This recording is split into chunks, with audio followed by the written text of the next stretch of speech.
Good morning, সুপ্রভাত। আমি প্রিয়াঙ্কা। আমার আরও একটি নতুন ব্লগে তোমাদের অনেক অনেক স্বাগত আর অনেক অনেক ভালোবাসা। তোমরা কেমন আছো? আশা করছি নিশ্চয়ই খুব ভালো আছো। আমরাও সকালে ভালো আছি। নতুন আরেকটা সকাল, নতুন আরেকটা দিনটা শুরু করলাম। প্রথমেই ঘুম থেকে উঠে কিন্তু চলে আসতে হয় আমাদের রান্নাঘরে। প্রত্যেকটা বাড়ির বউদের বোধহয় এই একটাই কাজ, রান্নাঘরে আগে আসতে হবে। যেহেতু কাল রাতে সমস্ত বাসনপত্র মেজে পরিষ্কার করে রেখেছিলাম, সেক্ষেত্রে কিন্তু আজকের চাপটা অনেকটাই কম। এক এক দিন কিন্তু আবার এই চাপটাই থেকে যায়, কারণ বাসনপত্র কিন্তু পরিষ্কার করা হয় না, মেজে রাখা হয় না আলিশির জন্য। যাই হোক, এবার যেই কাজটা এখন রয়েছে সেটা হচ্ছে বাসন কটা জায়গা মতন রেখে দেওয়া। কারণ এই বাসনগুলো না তুললে এই জায়গাটা ফাঁকা হবে না, আর এই জায়গায় তখন আমি অন্য কাজকর্ম করতে আমার খুব অসুবিধা হবে। চায়ের যেহেতু লাগবে এক্ষুনি চা করার জন্য, সেই জন্য চায়ের বাটিটা এখানেই রেখে দিলাম। আর সমস্ত বাসন একদম জায়গা মতন গুছিয়ে রেখে আমার কিন্তু এই কাজটা মোটামুটি সমাপ্ত হলো। আর এই ঝুড়িটা কেনার পর থেকে আমার খুবই উপকার হয়েছে, সেই জন্য কিন্তু এই ঝুড়িটাকেও আমি সরিয়ে দিলাম। আমার যেহেতু জায়গাটা অল্প, এই স্পেসটা আটকে রাখলে আমার খুব অসুবিধা হয়। ঝুড়িটা নামিয়ে দিলে বেশ একটু জায়গা থাকে। যাই হোক, রাতে তো গ্যাস, ওভেন সমস্ত কিছু ইন্ডাকশান মুছে রাখাই হয়, তবুও রাত্রে যদি কিছু হাঁটাহাঁটি করে, সেই জন্য কিন্তু আবারও নতুন করে সমস্ত কিছু সুন্দর করে একটুখানি মুছে নিলাম। এটা কিন্তু প্রত্যেক দিনকার কাজ, মানে এটা না করলে আমার জন্য একটু ভালো। তারপরে যে সেকেন্ড কাজটা, সেটা হচ্ছে জল বসানো। প্রতিদিন আমার এই একটাই কাজ। এটা আমার প্রত্যেক দিন ঘুমের থেকে উঠে সমস্ত কাজকর্ম সেরে আগে জল বসিয়ে চলে এসেছি জামা কাপড় কাচতে। এত মশা হয়েছে বলার মতো নেই। যেহেতু এই দিকটায় প্রথম আসলাম, বাথরুমের দিকটায়, সেই জন্য কিন্তু মশাগুলো এখন খুব ওড়াউড়ি করবে। এরপরে কিন্তু আস্তে আস্তে কমে যাবে। আমি এগুলো কাচতে দিয়ে দিলাম, কাচতে দিয়ে অন্যান্য কাজকর্ম করতে থাকি। কারণ এটা হতে তো একটু সময় লাগবে, মোটামুটি 10-15 মিনিট। আমার যেহেতু এটা সেমি অটোমেটিক হলে তো নিজে নিজেই হতো, এটা আমাকে পরবর্তীতে এসে ট্রেন করে দিতে হবে। যাই হোক, কাচতে তো সময় লাগবে, সেটা হতে থাক। আমি কিন্তু অন্যান্য কাজকর্ম করি। বুকান কিন্তু উঠে পড়েছে। আমি এখন ব্রাশ নিয়ে নেবো। আমার আর বুকানের বাবা ওঠেনি, বুকানের বাবা পরে ব্রাশ করে নেবে। চলো, ব্রাশটা নিয়ে ব্রাশে পেস্ট মাখিয়ে এখন বুকানকে ঘন্টাখানেক ধরে ডাকতে হবে। ডাকতে ডাকতে তবেই মহারাজ আসবেন। তারপরে ওকে ব্রাশ করাবো, খাওয়াবো, ওকে স্নানও করাতে হবে। এই কাজগুলো তো প্রত্যেক দিন থাকে, যেহেতু ওর স্কুল থাকে 11টা থেকে, সেই কারণে কিন্তু এই কাজগুলো আগে করতে হয়। এক এক দিন তো সংসারের সমস্ত কাজ করে সময় পেয়ে যায়, যেদিন একটু উঠতে দেরি হয়ে যায় সেদিনকে কিন্তু এইটা তাড়াহুড়ো বেঁধে যায়। যাই হোক, মহারাজ এসে পড়েছেন। এখন অনেক রকম প্রশ্ন, চলো বাইরে যাব, এখানে কেন করছো, আমি নিজেই করে নিতে পারবো, এগুলো হচ্ছে প্রত্যেক দিন একই রকম রুটিন আমার। এইটা এক এক দিন ওর বাবা নিয়ে নেয় দায়িত্বটা, কিন্তু এক এক দিন আবার আমাকেও করতে হয়। ওই যে বললাম এখন চলো বাইরে, ওই যে বলতে বলতে আমি কিন্তু ওকে নিয়ে বাইরে এসেছি, নইলে ও ব্রাশ করবে না। বলছে আমি নিজেই করে নেব। দেখা যাক নিজে কতটা করতে পারে। এক এক দিন একটু দেওয়াও উচিত, তাহলে শিখবে। বাচ্চারা নিজে থেকে ব্রাশ করা, মুখ ধোয়া এগুলো শিখবে। আর আমাকেও একটু দেখিয়ে দিলাম, সকালবেলা ঘুমের থেকে উঠে মুখটা ঠিক এরকমই থাকে প্রত্যেক দিন। বোরোলিন আছে মুখের মধ্যে, চপচপ করে দেওয়া। এখন এরপরে ব্রাশ করে ফ্রেশ হয়ে নেব, মুখ টুক ধুয়ে একদম ফ্রেশ হয়ে নেব। তবে আজকের ওয়েদারটা কিন্তু কালকে রাতে বেশ একটু ঝড় বৃষ্টি হওয়াতে ঠান্ডা ঠান্ডা আছে। আমার তো বেশ ঠান্ডাই লাগছে, আর আমার একটু শরীরটাও মানে ঠান্ডা লাগবে লাগবে এরকমই মনে হচ্ছে। যাই হোক, চলো, এবার চলে এসেছি বেশ খানিকক্ষণ বাদে। এখন কিন্তু বুকানের স্নান হয়ে গেছে বুকান কিন্তু রেডি হয়ে নিয়েছে। ওর বাবা এখন ওর বুকানের স্কুল ব্যাগটা গুছিয়ে নিচ্ছে। একটু জল, তারপরে যেই বই স্লেট এগুলো দিতে হয় সেগুলো দিয়ে দিয়েছে। এখন ওকে দিতে যাবে। ওর খাওয়াও হয়ে গেছে। ওই যে এখনও কিন্তু ও ফুল প্যান্টই পরবে, গরম লাগলেও কিন্তু হাফ প্যান্ট পরবে না। যাই হোক, ওকে যে রেডি করিয়ে এবার ও কিন্তু চলে যাবে স্কুলে। আমার অন্যান্য কাজকর্ম থাকবে। ওর বাবা আজকে গাড়িটা নামাতে অনেকটা লেট করেছে, এই কারণে আমার ঘরটা ঝাড় দিতে একটু লেট হয়ে গেছে। সামনে একটুকু ঝাড় দিয়ে আমি দূরে জল টল দিয়ে দিয়েছি, কিন্তু পুরো ঘর বাড়ি কিন্তু এখনও ঠিকমতো ঝাড় দেওয়া হয়নি। এবারও চলে যাচ্ছি স্কুলে। আজকে তো বেশিক্ষণের স্কুল নয়, আজকে একদমই অল্প, 1 ঘন্টা, এই 11টা থেকে 12টা। এরপরে আবার নিয়ে আসতে হবে। ও যে টাটা করে আমাকে চলে গেল স্কুলে। এই একদমই 1 মিনিটের রাস্তা, ওর বাবা যাবে আর আসবে। আমি এদিকে ঘরে চলে আসব, ঘরে চলে এসে আমি কিন্তু চলে যাচ্ছি ঘর ঝাড় দিতে। এটা হচ্ছে বললাম একটু গাড়িটা নামাতে দেরি করেছে সেই জন্য, নইলে কিন্তু এতক্ষণে ঘর ঝাড় দেওয়া হয়ে যায়। এবার আমার কিন্তু অনেকটা সময়ও লাগে ঘরটা ঝাড় দিতে। চলো ঘরটা ঝাড় দিই আর তোমরা দেখতে থাকো।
ঘর ঝাড় দিয়ে চলে এসেছি, কিন্তু আবারও রান্নাঘরে চা করতে হবে। সেই জন্য আজকে লিকার চা করব।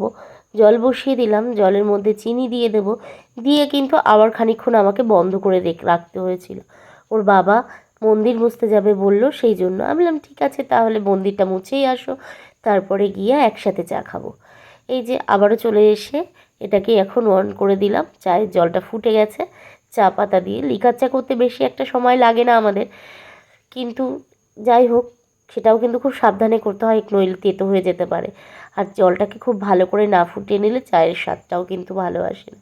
সকালবেলা গরম গরম 1 কাপ চা না হলে আমার কিন্তু চলে না, সেটা দুধ চাই হোক বা র চা। আর যদিও বা দুধ চাটা হলে মনটা বড্ড খুশি লাগে, কিন্তু সেটা তো সবসময় খাওয়াটাও ঠিক না। চলো চাটাকে ছেঁকে নিই। আর এদিকে চা ছাঁকতে ছাঁকতে আমার মনে হচ্ছিল যে দুধ চা হলেই মনে হয় আজকে বেশ ভালো হতো, একটু ঠান্ডা ঠান্ডা ভাব তো, সেক্ষেত্রে কিন্তু দুধ চাটা বেশি ভালো চায়। কিন্তু ঘরে দুধ নেই, সেই জন্য কিন্তু লিকার চাটা করে নিলাম। চলো দুজনে মিলে এবার চাটাকে উপভোগ করব বসে বসে, বেশ সুন্দর একটু সময় ধরে খাবো। এবার এই যে দুজন আমাকে একটু দেখিয়ে দিয়ে এবার আমি একটু চা খাবো।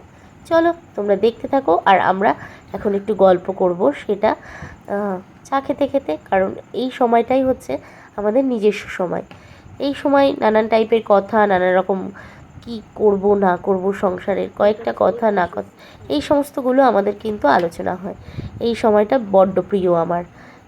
তোমরা এবার আমাদের চা খাওয়াটা উপভোগ করো। আর যদি আমার ভিডিওটা প্রত্যেকবারের মতন আবারও বলছি, যদি আমার ভিডিওটা কোনো অংশে এতটুকু ভালো লেগে থাকে তাহলে like comment share and subscribe করে দিও। আর আজকে যেহেতু শনিবার দিনটা কিন্তু আমাদের নিরামিষ, সেটাই ভাবছি কি রান্না হবে কি না হবে, সেটার একটা আলোচনা করে নিলাম। তবে শনিবার যেহেতু নিয়ম একটা করা হয়েছে, সেটা হচ্ছে বুকানের খিচুড়ি খাওয়ার। সেক্ষেত্রে এই কয়েকটা শনিবার ধরে আমরাও কিন্তু সাথে খুব হেলদি একটা খাবার খাচ্ছি, খিচুড়ি। সব রকম সবজিপাতি দিয়ে খিচুড়ি করে নিচ্ছি। চা খাবো, চা খেয়ে আরও কাজকর্ম আছে সেই সমস্তগুলো করে নিয়ে আবারও ফিরে আসছি তোমাদের সামনে। চা খেয়ে বেশ কিছুক্ষণ কিন্তু ফোন দেখেছি, সবজি কেটেছি, বুকানকে স্কুল থেকে আনতে গেছি, তারপরে কিন্তু চলে এসেছি রান্না করতে। ওই যে বললাম একটা হেলদি খিচুড়ি করতে হবে, বুকানও খাবে আমরাও খাবো। তার জন্য তো ডালটাকে একটু ভেজে নিচ্ছি, আর এদিকে অল্প একটু গোবিন্দভোগ চাল ছিল, আর আমরা যেই চালটা দিয়ে ভাত খাই সেই চালটা নিয়ে নিয়েছি। এই এই চাল 2 রকম চাল মিশিয়ে করছি। আর এদিকে সব রকম সবজি দেখো, এখানে গাজর, বিনস, লাল আলু, তারপরে এমনি আলু, তারপরে ঝিঙে, অনেক কিছু আছে। শুধু কুমড়োটা ছিল না, সেজন্য কুমড়োটা দিতে পারিনি। এবার কিন্তু আমার ডালটা ভাজা হয়ে গেছে, এই চালের সাথে আমি ডালটা কিন্তু একসাথে নিয়ে নেব। আর তারপরে ভালো করে ধুয়ে নিতে হবে। প্রত্যেক দিনকার একঘেয়ে কাজকর্ম, সেটাকে আমরা কিন্তু বাড়ির বউরাই পারি প্রত্যেক দিন একটা অন্য রকম অনুভূতি নিয়ে কাজ করতে। প্রতিদিনের একঘেয়ে কাজ, তবুও কিন্তু আমরা চেষ্টা করি সেটাকে হাসি মুখে কাজ করে নেওয়ার, এমনকি খুব আনন্দের সহিত। আমরা যদি মনে করি যে এই কাজটা আমাদের কাছে বোরিং একটা কাজ, কিন্তু তাহলে তো সংসারটা অচল হয়ে যাবে। তাই প্রত্যেকটা বাড়ির মহিলারাই কিন্তু পারে প্রত্যেক দিনকার এই কাজকর্ম, একঘেয়ে কাজকর্মটাকে নিজের মতন করে প্রত্যেক দিন নতুন নতুনভাবে করতে। আমরা কিন্তু কখনো একঘেয়ে ভাবি না। একঘেয়ে ভাবলে কিন্তু সংসারটা অচল হয়ে যাবে। যাই হোক, অনেকগুলো বড় বড় কথা বলে ফেললাম। সেক্ষেত্রে কিন্তু তোমরা যদি তোমাদের ভালো না লাগে আমাকে ক্ষমা করে দিও। তবে আমার যেটা মনে হয় সেটাই আমি তোমাদের সাথে শেয়ার করেছি, আমার মনের কথা। প্রত্যেক দিন কিন্তু আমাদেরও ইচ্ছা করে না রান্না করতে, ঘর গোছাতে, বাচ্চার কাজকর্ম করতে বা অন্যান্য কাজকর্ম করতে। এক এক দিন কিন্তু আমাদেরও ইচ্ছা করে যে একটুখানি শুয়ে বসে আরাম করে কাটায়। আজ যেমন আমার কিন্তু বড্ড শরীরটা খারাপ লাগছিল, এই যখন রান্না করছি তখন একদমই ইচ্ছা করছিল না রান্না করতে। কিন্তু ওই যে রান্না তো করতেই হবে, নইলে কী খাবো আমরা সবাই। সেই জন্য কিন্তু কোনো কিছু না মনে করে আগেই চলে এসেছি রান্নাটা করতে। রান্না করতে হবে, বুকান খাবে, আমরা খাবো। সেই আমার যে ভালো না লাগা, সেটাকে প্রাধান্য দিলে চলবে না। যাই হোক, আমি কিন্তু কথা বলতে বলতে দেখো প্রেশার কুকারে আজকে করব, যাতে তাড়াতাড়ি হয়ে যায়। তারপরে প্রেশার কুকারে দিয়ে আমি কিন্তু চলে যাব স্নান করতে। বেসিক কিছু মশলা, যেমন আদা দিয়ে দিয়েছি, জিরে গুঁড়ো দিয়ে দিয়েছি, নুন চিনিটা পরে দেব, দিয়ে আমি কিন্তু এখানে গরম জলটা ব্যবহার করব, কারণ গরম জলটা দিলে ভালো হয় জিনিসটা, আমরা শুনে এসেছি আর কি। যাই হোক, গরম জল দিয়ে দিলাম, দিয়ে কিন্তু আমি এটাকে সিটি দিয়ে নেব। তাহলেই কিন্তু আমাদের হয়ে যাবে একদম গরম গরম খিচুড়ি। সাথে তো থাকবে বেগুন কেটে নিয়েছি, বেসনটা এখনও মাখিয়ে নেইনি। আর বুকানের বাবা কাজে গেছে, এখনও ফেরেনি। বুকান ওদিকে উপরে জবার ওখানে রয়েছে, খেলা করছে, আবার কোনো কোনো সময় ঘরেও আসছে। এরপরে আমি এটাকে বসিয়ে দিয়ে আমি চলে যাব স্নান করতে। স্নান করে আবার দুটো জায়গায় পুজো রয়েছে, মন্দিরে, ঘরে। আর এখন এত ফুল ফুটছে, অনেক সময় লেগে যাচ্ছে। ওই যে বন্ধ করে দিলাম, এবার 4টে সিটি দিয়ে নামিয়ে নেব। যাই হোক, স্নান করে কিন্তু আমার পুজোটা হয়ে গেছে। দেখো কত ফুল, এখানে যে যতটুকু ফুল দেখছো তার 2 গুণ ফুল আমি মন্দিরে নিয়ে গেছি। মন্দিরে তো দেওয়ার জায়গাই ছিল না, তবুও আমি কিন্তু ঠাকুরের বাটা তুলে নিয়েছি। নিয়ে আমার কিন্তু বুকানকে আমি খেতে বসিয়েও দিয়েছি। এই ক্লিপিংসটা বুকানের বাবা করে দিয়েছিল, তোমাদের সাথে শেয়ার করলাম আমার পুজো দেওয়াটা। মন্দিরটা সিংহাসনটা কতটা সুন্দর লাগছে সেটা জানিও। আর এদিকে এই যে খিচুড়ি, একদম সবজি দিয়ে, অনেক রকম সবজি দিয়ে একদম হেলদি একটা খাবার। আর তেলও বেশি ছিল না, একদম অল্প তেল দিয়ে। আর এর সঙ্গেই কিন্তু ভিডিওটা আমি এখানে শেষ করব। দেখা হবে নতুন আরেকটা ভিডিওর সঙ্গে। সকলে খুব ভালো থেকো, সুস্থ থেকো, সাবধানে থেকো, আমার ভিডিওগুলো দেখতে থেকো। তাহলে বন্ধুরা, আবার নতুন আরেকটা ভিডিও নিয়ে চলে আসব।